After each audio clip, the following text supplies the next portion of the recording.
여러분은 기도 생활 잘 하고 있으십니까? 매일매일 여러분 또 순간순간마다 어떻게 기도하고 계시는지 모르겠어요. 시간을 내어서 하나님 앞에 기도하고 또 무슨 일이 있을 때마다 다른 것보다도 하나님 앞에 기도하기를 힘쓰고 그래서 하나님의 응답을 받고 인도함을 받고 그렇게 살 수 있다면 그것은 정말 하나님께서 기뻐하시는 일이 되어질 것입니다. 근데 오늘 우리 성도들의 모습을 보면은 기도에 대해서 해야 된다라고 하는 사실은 너무나도 잘 아는데 우리가 머리로만 그것을 알고 우리가 실질적으로 기도에 대해서 실행하지 않는, 행하지 않는 그런 우리의 부족한 모습들을 보게 되어집니다. 또한 기도에 대해서 우리가 그렇게 하지 않는 이유를 보게 되어지면 무엇 때문에 그렇게 기도를 잘 안 하나 이렇게 생각을 해보면 근본적으로 우리의 나태함도 있고 또 기도에 대해서 우리가 경험해 보지 못했기 때문에 기도하면 됩니다라고 하는 사실을 우리의 삶 속에서 경험하지 못하기 때문에 우리가 기도를 잘 하지 않게 되는 것이 아닌가 그런 생각을 하게도 되지요. 성도들이 기도에 대해서 가지고 있는 태도가 어떨 때는 보면은 참 아쉬움을 가지는 그런 태도가 있어요.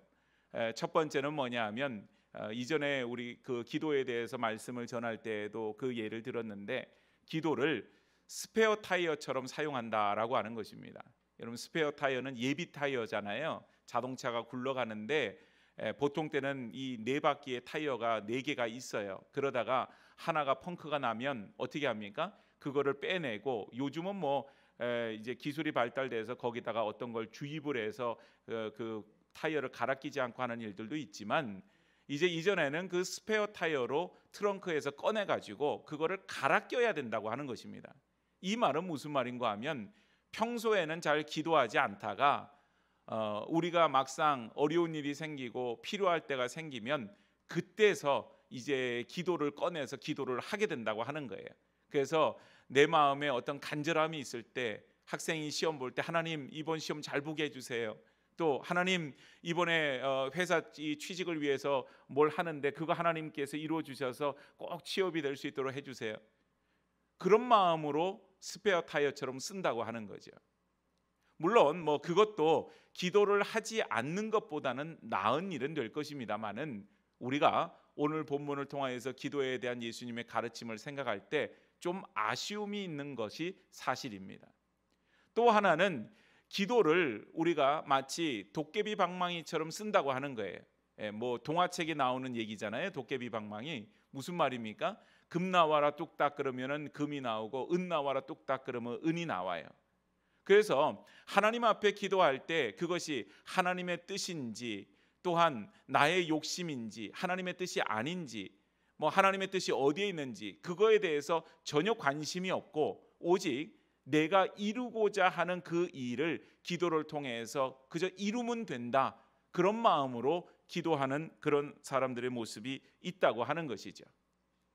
어찌됐든지 우리 기도라고 하는 것은 믿는 사람에게 있어서 무엇보다 중요한 일이고요. 또 예수님께서도 이 기도에 대해서 실질적으로 많은 가르침을 주셨고 또 모범으로 실질적으로 본인이 기도하는 것을 보여주시기도 하셨어요. 새벽 미명에 기도하시기도 하셨고 밤이 맞도록 기도하시기도 하셨고 한적한 곳에 가서 기도하시기도 하셨고 늘 주님의 삶도 기도의 삶이었다고 하는 것입니다. 그래서 오늘 말씀을 통하여서 특별히 오늘 말씀은 기도에 대한 가르침인데 그 말씀을 통하여서 우리가 기도에 대한 바른 자세를 가질 뿐만 아니라 우리가 다시 한번 기도에 대해서 결단하고 말 그대로 오늘 제목처럼 기도하면 됩니다. 기도하면 하나님 이루십니다. 기도를 통하여서 하나님 인도함을 받습니다. 그 모든 믿음의 고백이 우리의 삶 속에서 일어나는 귀한 역사가 있기를 주의 이름으로 축복합니다. 오늘 본문의 내용을 보니까 한 사람이 밤에 어떤 친구가 찾아온 얘기로부터 시작이 되어지죠. 그래서 친구가 찾아와서는 떡을 세 덩이를 빌려달라 그런 얘기를 하는데 그 이유가 뭐냐 하면 내 집에 찾아온 친구가 먹을 것이 없고 그를 대접해야 되는데 대접할 길이 없는 거예요. 여러분 밤중에 요즘 이 시대 같으면 밤중에 누군가 찾아와 가지고 나 배고프니까 먹을 것 좀 줘 그러면 그건 대단히 신뢰가 되지 않겠어요? 왜냐하면 아니 배고프면 식당 가서 사 먹지, 아니면 편의점에 가서 뭐라도 사 먹지, 왜 우리 집에 와갖고 먹을 걸 달라고 하나, 이런 생각이 들기 때문에 그래요. 그런데 예수님 당시 그 문화권 속에는 손님이 낮이고 밤이고 찾아왔을 때 그 손님을 잘 대접하는 것이 중요하다고 여겼던 시대입니다. 왜냐하면 그 시대에는 어디서 먹을 것을 쉽게 구하기도 어려울 뿐만 아니라 광야 속에서 그 길을 걸어서 정말 지치고 힘든 가운데에서 마을로 들어왔는데, 마을의 어느 집에 가서 먹을 것을 내가 얻지 못하면 거기에서 정말 모든 것이 탈진이 되어서 죽을 수도 있는 거예요.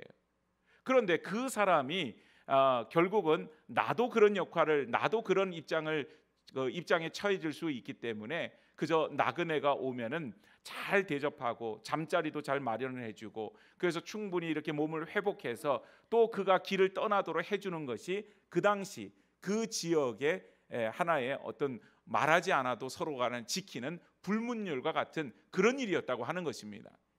지금도 이제 이스라엘 땅 가면 베두인이라고 하는 양을 치고 가축을 치는 그런 사람들이 있어요. 그래서 사람들 인가와 동떨어진 곳에다 이제 이 집을 움막처럼 짓고서는 거기에서 이제 양을 치고 그러고 있는데, 그 사람은 지금도 그 사람들은 그 전통을 지킨다고 하는 거죠. 어느 손님이든지 누구든지 찾아오면 자기가 가지고 있는 음식을 대접하고 자신들의 잠자리의 한 부분을 내어드리고, 그래서 쉬었다가 갈 수 있도록 음식을 먹고 그렇게 기운을 낼 수 있도록 그렇게 해준다고 하는 거예요. 그래서 그런 맥락에서 보면 오늘 어떤 사람이 밤중에 찾아왔다, 이게 무례한 일이 아니고 정말 상황 자체가 어려운 다급한 상황에서 그 밤중에 찾아와서 먹을 걸 달라 그러는데 마침 내 집에 먹을 것이 없는 겁니다. 여러분 얼마나 이게 큰 낭패예요. 그러다 보니 이웃집에 가서, 내 친구의 집에 가서 떡을 세 덩이를 빌리려고 그러지요. 그런 가운데에서 밤중에 찾아왔다고 해서 우리가 잠자리에 누웠다고 해서 줄 수 없겠다고 말하겠냐고 하는 거예요. 그러면서 오늘 8절 말씀을 보니까 이런 말씀을 하죠. 내가 너에게 말하노니 비록 벗됨으로 인하여서는 일어나 주지 아니할지라도 그 간청함을 인하여 일어나 그 요구대로 주리라. 그런 말을 합니다. 간청함을 인하여 요구대로 주리라. 옛날 우리가 지금 읽는 성경 말고 그 전에 예전에 읽던 성경에 보면 뭐라고 쓰여져 있었냐면 강청함으로, 간청함이 아니라 강청함으로 인하여 주리라, 이렇게 번역이 되어져 있었어요. 그 강청함이라고 하는 것을 우리가 평소에 잘 안 쓰는 단어잖아요. 그러다 보니까 사람들이 한글 성경만 보고 어떻게 이해를 했냐면, 기도를 할 때는 강하게 내가 요청을 해야 되는구나, 강하게 요청을 해야만 하나님이 들으시고 응답하시지, 그냥 하나님 이거 나에게 허락하여 주시길 원합니다, 작은 목소리로 읊조리듯이 그렇게 기도하면 하나님께 이 기도가 상달이 안 되고 응답이 안 되어지는구나, 이렇게 오해들을 했다고 하는 거예요. 그래서 기도는 강력해야 된다. 1시간 기도해서 안 되면 2시간 하고 3시간 기도하고, 그렇게 해서도 안 되면 금식하며 기도하고, 그렇게 해서도 안 되면 기도원에 올라가서, 산에 올라가서 소나무 뿌리를 하나 뽑든지 어떻게 하든지 그렇게 기도해야만 하나님이 들으신다, 이렇게 생각을 했다고 하는 것입니다. 여러분 어떻게 생각하세요? 하나님께서 말 그대로 기도원에 올라가서 소나무 뿌리 한 그루는 뽑아야지 응답하여 주십니까? 우리가 새벽에 나와서 하나님 앞에 조용조용히 기도하면 하나님이 들으시지 않습니까? 어떻게 해야지 하나님이 들으시는 기도가 될까요? 오늘 그 간청함으로 인하여서 들으리라 라고 하는 이 말이 강청함으로 가서, 강하게 청하는 것으로 가서 우리가 그 말씀 속에서 가지는 오해가 있고요. 더 나아가서는 오늘 9절과 10절 말씀을 보니까 이런 말씀이 있죠. 내가 또 너희에게 이르노니 구하라 그러면 너에게 주실 것이요, 찾으라 그러면 찾아낼 것이요, 문을 두드리라 그러면 너희에게 열릴 것이니 구하는 이마다 받을 것이요, 찾는 이가 찾아낼 것이요, 두드리는 이에게 열릴 것이니라. 마치 이 말이 기도의 집요함을 가져야 된다, 그 말처럼 들리지 않아요? 구하고 찾고 열어줄 때까지 두드리고, 그러면 그것이 구해지고 받게 되고 또 찾게 되어지고 열리게 되어지는 그런 일들이 있게 될 것이다. 그래서 기도에 대해서 우리가 강하게 기도해야 되고 또 집요하게 기도해야 되고 그래야만 하나님 앞에 되는데 우리가 그렇게 기도를 잘 못하는 거죠. 그러다 보니까 응답이 안 되는구나. 내가 뭔가 부족해서, 내 정성이 말하자면 부족해서, 내가 기도하는데 강하게 해야 되는데, 내가 기도하는데 집요하게 해야 되는데 그러지를 못해서 하나님 응답하시는 것이 아닌가, 응답하지 않는 것이 아닌가, 그렇게 오해들을 했다고 하는 것이에요. 여러분, 그렇다면 우리 하나님을 대단히 이상한 분으로 만드는 것 아니에요? 하나님이 들어주실 터인데, 하나님께서 분명히 그 기도에 응답하시길 원하는데 하나님이 너네들 어떻게 하나 보자, 그리고 팔짱 끼고 딱 이렇게 보는 거예요. 강하게 하나, 너네가 1시간 기도하나 2시간 기도하나 내가 볼 거야. 얼마나 부르짖고 기도하는지 내가 볼 거야. 그리고 정말 간절함으로 소나무 뿌리 한 그루를 뽑는지 안 뽑는지 내가 볼 거야. 그런다면 하나님은 정말 이상한 분이시죠. 여러분, 우리는 하나님께서 우리의 기도를 들으시기를 원하신다는 사실을 너무 잘 알고 있습니다. 그래서 우리가 하나님 앞에 정말 무시로 항상 기도해야 됨을, 그것도 우리가 너무 잘 알고 있어요. 그러나 여러분, 기도는요, 무엇보다도 내 생각을 내려놓는 일 아닙니까? 그리고 하나님의 뜻을 알아가는 시간 아니에요? 그리고 그 기도를 통하여서 내 뜻과 하나님의 뜻이 다를 때에 그 하나님의 뜻 앞에 순종하는 것이 기도 아니에요? 내 뜻을 이루는 것이 기도의 행위라고 얘기하지 않아요. 우리 주님께서도 내 원대로 마옵시고 아버지의 원대로 하옵소서, 그렇게 기도하셨잖아요. 오늘 여러분, 우리가 기도함에 때로는 오해하고 때로는 우리가 여태까지 살아온 문화적인 배경 속에서, 그 문화적인 배경 속에서 기도를 그대로 그냥 흡수해서 가지는 생각들이 있죠. 여러분, 무속 종교를 가진 사람도 기도해요. 타 종교를 가지고 있는 사람도 기도해요. 심지어는 아무런 종교를 가지고 있지 않는 사람들도 기도해요. 그러나 우리 예수 믿는 사람들의 기도와 그들이 가지고 있는 기도의 중심과 내용과 형태가 달라야 되잖아요. 그런데 마치 기도의 행위가 옛날 정한수 떠놓고 빌듯이, 내가 알지 못하는 신에게 그냥 요청하듯이 그런 마음으로 기도한다면 그건 뭔가 좀 잘못된 일이겠죠. 오늘 본문을 보면요, 예수님께서 가르쳐 주신 기도, 소위 말하면 주기도문이라고 하는 것이 그 앞에, 우리가 읽었던 본문 앞쪽에 나와져 있어요. 예수님이 가르쳐 주신 기도가 가장 중요한 기도의 모범이죠. 그래서 오늘 본문을 보니까 그 예수님이 가르쳐 주신 기도와 더불어서 오늘 우리가 읽은 5절 말씀을 보면 또 이르시되라고 하는 말로 시작을 해요. 이 말은 오늘 본문의 모든 내용들이 기도에 대한 가르침으로 이루어져 있음을 말씀해 주고 있는 것입니다. 오늘 여러분, 우리는 기도를 잘 배워야 돼요.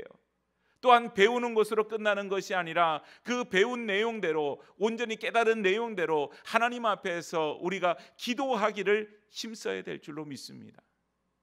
오늘 예수님이 가르쳐 주신 이 기도의 내용에 대해서 우리가 배우고 그 속에서 하나님이 정말 원하시고 하나님 앞에서 합당한 기도가 무엇인지를 깨닫고, 또한 지금 우리가 하나님의 인도라고 하는 주제로 말씀을 나누고 있는데 기도를 통하여서 하나님의 인도를 받을 수 있어요. 그래서 그 기도를 통하여서 하나님 앞에 인도함을 받는 주님의 백성들이 되어지기를 축복합니다. 먼저 첫 번째는 기도는 간청함이라고 하는 사실이에요. 오늘 보면 8절 말씀을 다시 한번 살펴봅니다. 내가 너에게 말하노니 비록 벗됨으로 인하여서는 일어나서 주지 아니할지라도 그 간청함을 인하여 일어나 그 요구대로 주리라, 이렇게 말씀하고 있어요. 여러분, 아까 말한 것처럼 옛날 성경에는 강청함이라 그랬고 지금 성경에는 간청함이라 그러는데, 이게 번역상에서 우리가 가지고 있는 언어가 한계가 있어서 간청함이라고 하는 말로만 번역을 했는데, 내용적으로 한번 살펴보면요, 원어의 내용이나 영어 성경의 내용이나 이게 보면은 그 의미가 이런 표현이 있어요. 아주 고집스럽거나 혹은 아주 뻔뻔하거나 무모한 그런 어떤 요구를 하는 것, 그것을 간청함이라고 하는 이 단어 속에 그런 의미가 포함이 되어져 있다고 하는 것입니다.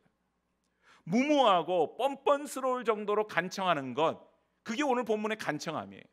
그러면 여러분, 누구든지 간에 무모하고 뻔뻔스러울 정도로 하는 그런 간청이라면 오히려 그것은 들어주면 안 되는 내용이잖아요. 어떻게 그렇게 뻔뻔스럽게 간청하지? 어떻게 그렇게 무모하게 얘기를 하지?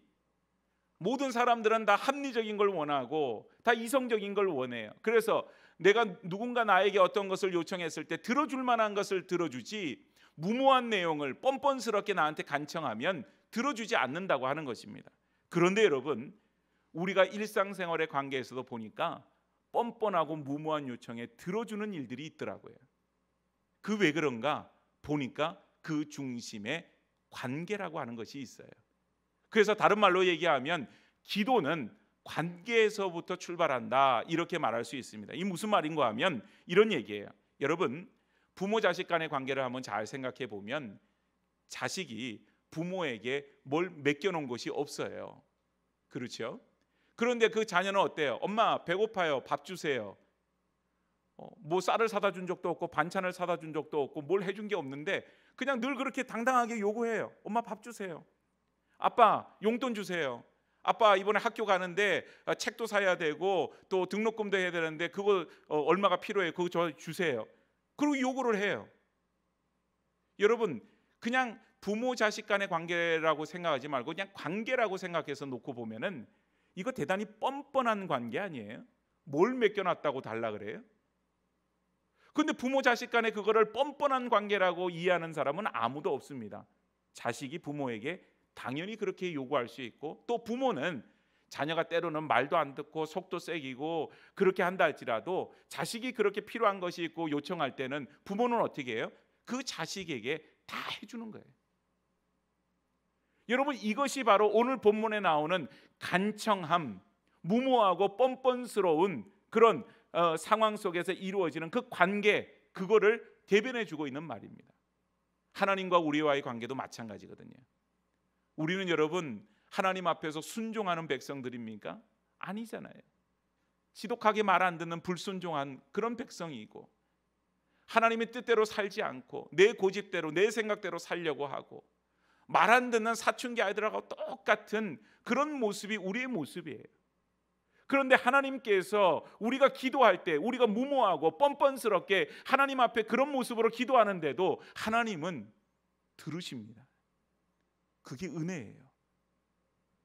오늘 벗됨으로 인하여서는 안 주지만 그 간청함 때문에, 그 관계 때문에 우리에게 주신다는 거예요.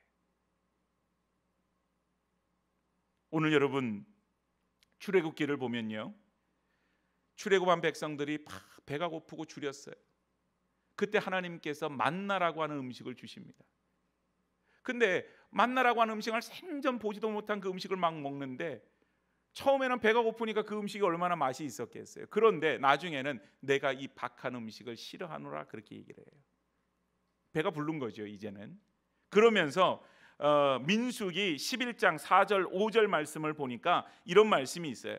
이스라엘 자손도 다시 울며 이르되 누가 우리에게 고기를 주어 먹게 하라. 우리가 애굽에 있을 때에는 값없이 생선과 오이와 참외와 부추와 파와 마늘들을 먹은 것이 생각나거늘 우리에게 고기를 주어 먹게 하라. 여러분, 이 상황이 대단히 뻔뻔스러운 상황 아니에요? 광야에서 줄여서 죽게 된 그 백성들을 만나로 하나님이 먹이셨어요. 죽지 않은 것만 해도 다행 아닙니까? 그런데 그 백성이 물에 빠진 사람 건져놨더니 보따리 내놓으라는 심정으로 지금 뭐라 그래요? 고기 주어서 먹게 하라, 그렇게 얘기를 해요. 모세가요, 이 광야에서 이 백성들을 먹일 고기를 어디서 다 찾느냐, 그리고는 막 근심을 해요. 답답하기 이를 데가 없는 거예요. 그랬더니 민수기 11장 23절에 하나님께서 말씀하십니다. 여호와께서 모세에게 이르시되 여호와의 손이 짧으냐, 내가 이제 내 말이 내게 응하는 여부를 보리라.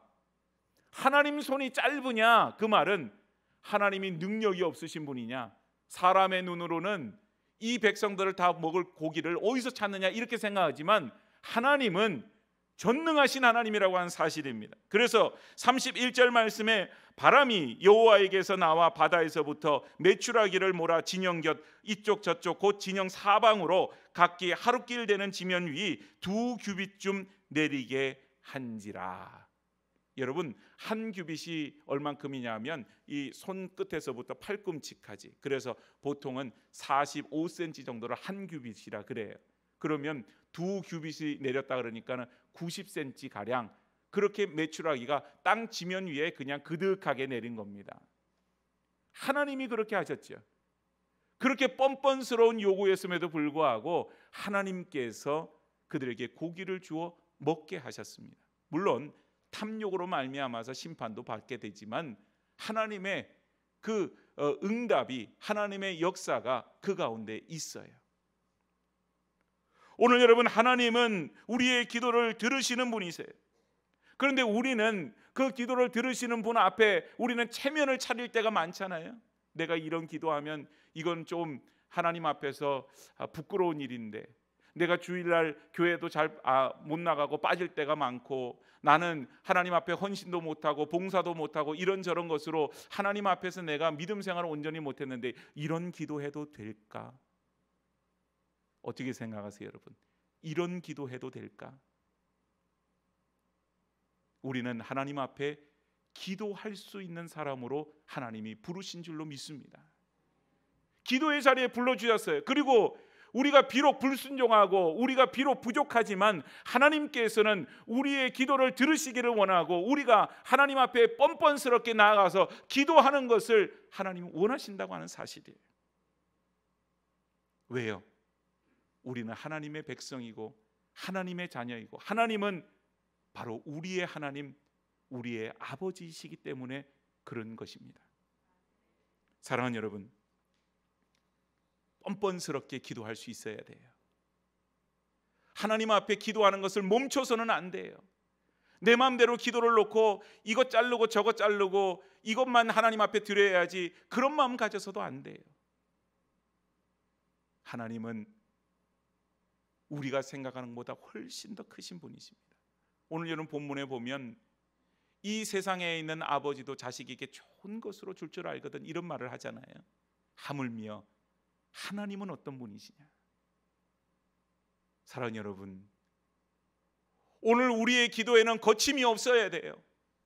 하나님 앞에 나와서 하나님 앞에 구하고 또 구하고 눈물로 구하고 하나님 앞에 간구할 수 있는 믿음으로 나아가야 될 줄로 믿습니다. 그것이 간청함이에요. 그것이 간청함이에요. 오늘 간청함으로 하나님 앞에 기도할 때 하나님께서 그 기도에 들어 응답하여 주실 줄로 믿습니다.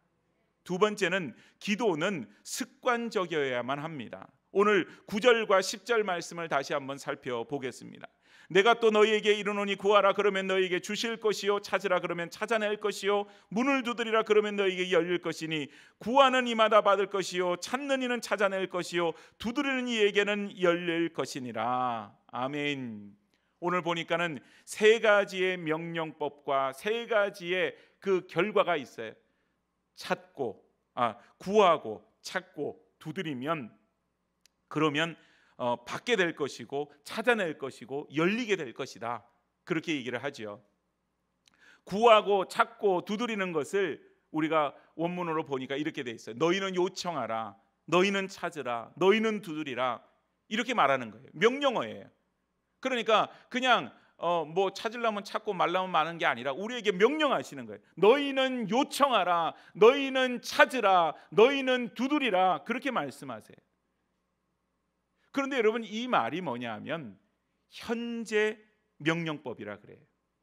지금 우리가 하나님 앞에 요청하고 지금 하나님 앞에 찾고 지금 하나님 앞에 두드리는 것인데, 이 말 속에는 습관적인 태도를 포함하고 있습니다. 그러니까 여러분, 하나님의 백성은 누구든지 습관적으로 하나님 앞에 나와서 기도하고 또 간청하고 찾고 두드리고 이런 일을 해야 된다고 하는 사실이에요. 그렇게 습관적으로 하나님을 찾을 때, 하나님 앞에 기도할 때 하나님께서 응답하여 주신다고 하는 거죠. 오늘 본문에 뭐라 그래요? 구하면 하나님 앞에서 구하는 이마다 받을 것이요 그랬어요. 받을 것이요. 구하면 받게 된다. 내가 구하면 그것을 주시는 이 하나님으로부터 내 구한 것을 받게 되어진다. 그렇게 말하고 있죠. 찾게 되면 또 찾을 것이라 말해요. 오늘 여러분, 하나님 앞에 무엇을 찾습니까? 하나님의 뜻을 찾고 하나님께서 무엇을 생각하고 계획하시는지 그 길을 우리가 찾아 나가는 것이죠. 그래서 여러분, 예레미야 29장 13절 말씀을 보면 너희가 온 마음으로 나를 구하면 나를 찾을 것이요 나를 만나리라. 내가 찾으면 찾을 것이요 와서 만나 주신대요. 찾으면 하나님을 만납니다. 찾으면 그 복된 만남이 우리 가운데 있어지게 되는 거죠. 그리고 두드리면 그 문이 열려지게 되어지는 것이죠. 오늘 여러분, 이 모든 것이 다 우리의 삶 속에서 일상생활에서 그저 이루어져야 되는 그런 일들이에요. 그래서 여러분, 기도의 사람들의 모습을 보면요, 기도가 특별한 시간을 만들어서 하는 그 기도도 있지만 늘 일상생활에서 그 기도가 하나님과의 교제 속에서 끊임없이 이루어지는 거예요. 하나님 앞에 묻고 하나님의 인도하심을 받으려고 하고, 그래서 끊임없이 이루어지는 거예요. 오늘 기도는 어느 시간에 할 것인가, 어느 장소에서 할 것인가, 그것보다 우리에게 더 중요한 것이 있어요. 늘 습관적으로 우리에게 기도가 이루어져야 된다고 하는 사실입니다. 여러분은 삶 속에서 습관적으로 하시는 일들이 있으세요? 내가 의식하지 않아도 그냥 습관적으로 하는 일들이 있죠, 그죠? 예전에 TV 그 과자 광고 중에 그런 광고가 있어요. 손이 가요, 손이 가. 새우깡에 손이 가요. 아이 손, 어른 손, 자꾸만 손이 가. 그게 무슨 말이에요, 여러분? 다 과자가 이 앞에 놓여져 있는데, 그 열려져 있어요. 그리고는 내 손 닿은 거리에 다 과자가 있으니까 그걸 하나 집어서 딱 먹으니까 맛이 있잖아요. 그러니까는 내가 그걸 더 먹고 싶어, 덜 먹고 싶어 그런 생각 없이도 자꾸 그냥 먹는 거예요, 주워서. 그러다 보니까 어느덧 한 봉지를 다 먹었어요. 그게 제 얘기예요. 습관적으로 그렇게 되는 거죠. 습관적으로. 여러분, 우리가 특별한 순간에 하나님 앞에 붙들고 기도하면서 씨름해야 될 때도 있어요. 야곱처럼 그럴 때가 있어요. 그러나 여러분, 하나님 앞에 이렇게 늘 그저 자연스럽게 기도하는 거예요. 잠에서 깨어 하나님 앞에 기도하고, 밥 먹을 시간에 하나님 앞에 기도하고, 운전하다가도 하나님 앞에 기도하고, 버스를 타도 하나님 앞에 기도하고, 길을 걷을 때도 기도하고, 설거지할 때도 기도하고, 청소할 때도 기도하고, 늘 하나님 앞에 기도하기에 힘쓰는 거죠. 기도를 여러분 무슨 연중 행사처럼 마음 먹고 계획 세워서 그렇게 기도한다면 말 그대로 그것은 작심삼일밖에 안 되는 것입니다. 오늘 우리의 매일매일의 삶 속에서 하나님을 기억할 수 있기를 축복합니다. 그 하나님 앞에 습관적으로 매일매일마다 순간순간마다 기도할 수 있기를 바랍니다. 그럴 때 하나님께서 구하는 이에게 하나님께서 그것을 주실 것이고, 찾는 이가 찾게 될 것이고, 두드리는 이에게 열려지게 될 것이다. 그 은혜를 허락하여 주실 줄로 믿습니다. 마지막 세 번째는 하나님은 좋은 것으로 우리에게 주신다고 하는 사실입니다. 오늘 보면 뒷부분을 보니까는 또 하나의 다른 비유를 들어서 설명을 하고 계세요. 자녀가 아비에게 생선이나 알을 달라고 하면 대신에 뱀이나 전갈을 줄 리가 누가 있느냐? 그런 아비가 누가 있느냐? 이 비유는 하나님께서 우리에게 좋은 것을 더하여 주심을 말씀하고 있는 것입니다. 생선과 뱀, 알과 전갈, 좋은 것과 나쁜 것, 또 육신의 부모는 때로는 어떻게 보면은 그 악할 수 있는 그런 부모지만 하나님께서는 한없는 은혜와 자비를 가지고 사랑을 가지고 우리를 대하시는 그 하나님, 그렇게 대비해서 설명하고 있어요. 여러분, 하나님이 좋은 것 주시는 분임을 믿습니까? 그래요.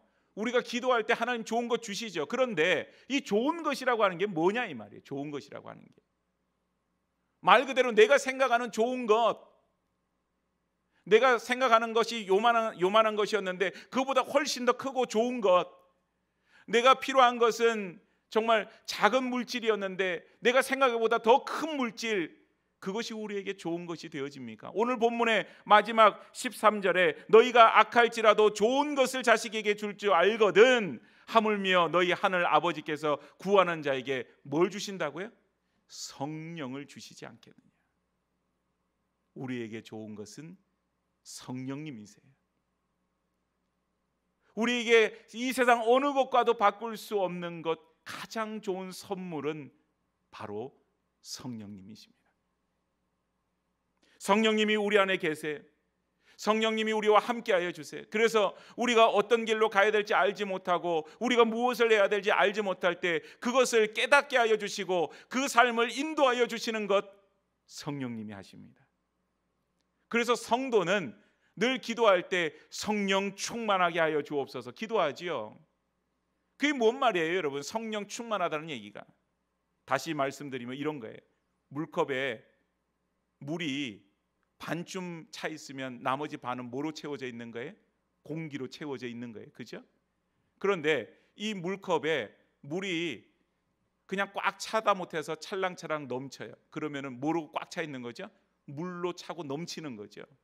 우리 안에 성령 충만은 우리 안에 성령님으로 말미암아 성령님께서 내 생각을 주장하시고 내 마음을 주장하시고, 그래서 내가 주인 노릇하는 것이 아닌 성령께서 내 삶을 이끌어 주시는 대로 내가 살아갈 수 있는 것, 그게 성령 충만입니다. 오늘 여러분, 성령님께서 로마서 8장 26절에 이와 같이 성령도 우리의 연약함을 도우시나니 우리는 마땅히 기도할 바를 알지 못하나 오직 성령이 말할 수 없는 탄식으로 우리를 위하여 친히 간구하시느니라.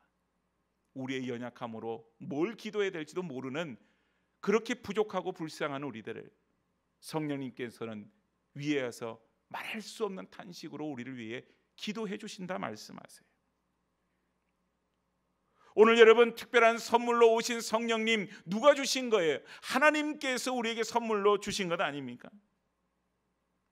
그래서 이 세상에 좋은 것이 아닌 바로 우리에게 가장 귀한 분 예수 그리스도, 예수 그리스도께서 승천하실 때 우리 가운데 오신 성령님, 그 성령님으로 말미암아 우리가 하나님의 뜻을 알게 되고 성령님으로 말미암아 하나님의 인도하심을 받게 되고 그런 것이죠. 오늘 여러분, 다시 한번 기도한다고 하는 것은 내 생각을 내려놓는 일입니다. 그거 어려워요. 왜 그렇습니까? 내 생각을 내려놓고 내 뜻을 내려놓는다고 하는 것이 내 삶을 포기하는 것 같고 그냥 내 삶을 실패하는 것 같은 그런 마음이 드는 거예요. 그 내려놓기가 어려워요. 때로는 내 고집과 내 욕심 때문에 그런 경우도 있지요. 그런데 오늘 본문을 보면 내가 기도할 때 하나님께서 좋은 것으로, 좋은 선물이 되신 성령님을 우리에게 주시는데 우리가 기도할 때 우리가 생각하는 것 이상의 좋은 결과도 좋은 것으로 하나님께서 이끄시고 인도하여 주신다고 하는 사실입니다. 우리는 무슨 일들이 생길 때마다 막 어쩔 줄을 몰라 해요. 전전긍긍하고 근심하고 걱정하고. 그런데 여러분, 사람이 가지고 있는 한계는 내가 그런 가운데에서 길을 알지 못하고 나름대로 고민하고 생각해서 최선이라고 생각하는 걸 뭘 찾아서 결정을 했어요. 결정을 하고 났더니 하고 난 후에도 마음에 근심이 떠나질 않아요. 왜 그래? 이거 제대로 된 결정 내가 한 건가? 좋은 결정 한 건가? 의심이 생기는 거죠. 그러나 더 이상 성령님께서 좋은 선물로 우리 안에 계실 때 그런 걱정과 고민을 할 이유가 없죠. 왜냐하면 성령님께서 우리를 좋은 것으로 이끌어 주시기 때문인 것입니다. 그래서 우리는 그분께 맡기는 거예요. 성령님께 우리 삶을 맡겨드리고 그분이 이끄시는 대로 우리가 기도하면서 순종하면서 그러고 나아가는 것이죠. 사랑하는 여러분, 기도는요 도깨비 방망이는 분명히 아니에요. 그런데요 기도를 통해서 내 생각을 내려놓고 내 뜻을 내려놓고 성령님의 인도하심을 따라서 내 안에 주신 그 성령님 그분과 함께 우리가 어떤 길을 걸어가게 되면요 기도해서 안 될 것이 없는 것입니다. 그래서 우리가 고백하는 것은 기도하면 됩니다. 다른 것으로는 안 돼요. 다른 것으로는 어떻게 보면은 안 될 것이 너무 많이 있어요. 그런데 하나님 앞에 기도하면 됩니다. 이 믿음으로 우리가 뭘 해야 되겠어요? 기도해야죠. 여러분 기도에 대해서 이렇게 백날 알면 뭐예요? 기도 안 하면 아무런 의미가 없어요. 어떤 분이 피아노 연주 잘하고 싶다고 얘기를 해요. 그러면 어떻게 해야지 잘 연주할 수 있을까요? 매일매일마다 연습을 많이 해야 돼요. 그런데 어떤 사람이 피아노 연주를 잘하고 싶은데 피아노로 공부를 해요. 이 피아노가 건반을 탁 치면은 여기서 햄머가 이렇게 탁 두들겨져 소리가 나는구나. 그리고 페달을 밟으면 어떤 효과가 있구나. 이 피아노 구조가 이렇게 생겼구나. 공부를 열심히 하고 피아노 연주를 할 때는 이 두 손을 가지고 10손가락을 가지고 어떤 건반은 어떤 손가락을 치고 이렇게 해야 되는구나. 그걸 머릿속으로 다 외웠어요. 그러면 여러분 피아노 연주 잘하게 됩니까? 안 되잖아요. 오늘 우리가 기도가 중요한 것 알아요. 기도하면 됩니다. 압니다. 그러면 이제는 뭘 해야 될 시간이에요? 기도해야 될 시간이에요. 여러분 나라와 민족을 위해서 기도할 수 있기를 바랍니다. 하나님의 교회를 위해서 기도할 수 있기를 바랍니다. 또한 우리 자라나는 세대들이나 온 교우들을 위해서 기도할 수 있기를 바랍니다. 또 가정의 식구들을 위해서, 우리의 문제들을 위해서, 우리의 삶의 어려움들을 위해서, 아니 그런 게 없어도 하나님 앞에 우리의 삶을 맡겨놓고 기도할 수 있기를 바랍니다. 기도하면 될 것입니다. 그것이 오늘 하나님 말씀이에요. 기도했더니 좋은 것으로 우리에게 주시는 하나님, 그것을 이끄시는 거예요. 나는 부족하고 연약해서 정말 내 부끄러움 때문에 기도도 못했는데 하나님은 그 간청하는 부끄럽고 정말 그 가운데에서 무모하고 그런 사람의 기도, 그 사람의 간청, 그걸 들으신다고 하는 것이죠. 오늘 우리의 삶의 고비에서 헷갈리고 어떻게 해야 될지 모르는 가운데 놓여져 있나요? 기도할 수 있기를 바랍니다. 기도하면 하나님이 들으시고 하나님이 일하시고 하나님께서 좋은 것으로 더하여 주실 줄로 믿습니다. 오늘 여러분 우리가 그 은혜를 받을 만한 자격과 조건이 없다고 생각하세요? 그렇게 말하지 마십시오. 어떤 사람이든 하나님의 자녀가 된 사람은 하나님 앞에 기도할 수 있는 자격이 있어요. 그저 하세요. 그러면 나는 부족하고 연약하지만 내가 기도할 때 그 기도를 하나님이 외면치 아니하시고 들으시고 응답하시고 역사하여 주실 줄로 믿습니다. 오늘 그 하나님의 역사와 그 하나님의 응답 앞에 서 있는, 그래서 우리의 삶이 온전히 작은 일이든 큰 일이든 또 우리의 삶의 어떤 순간이든 어느 장소든 하나님 앞에 기도함으로 살아갈 수 있는 복 있는 삶이 되어질 수 있기를 주의 이름으로 축복합니다.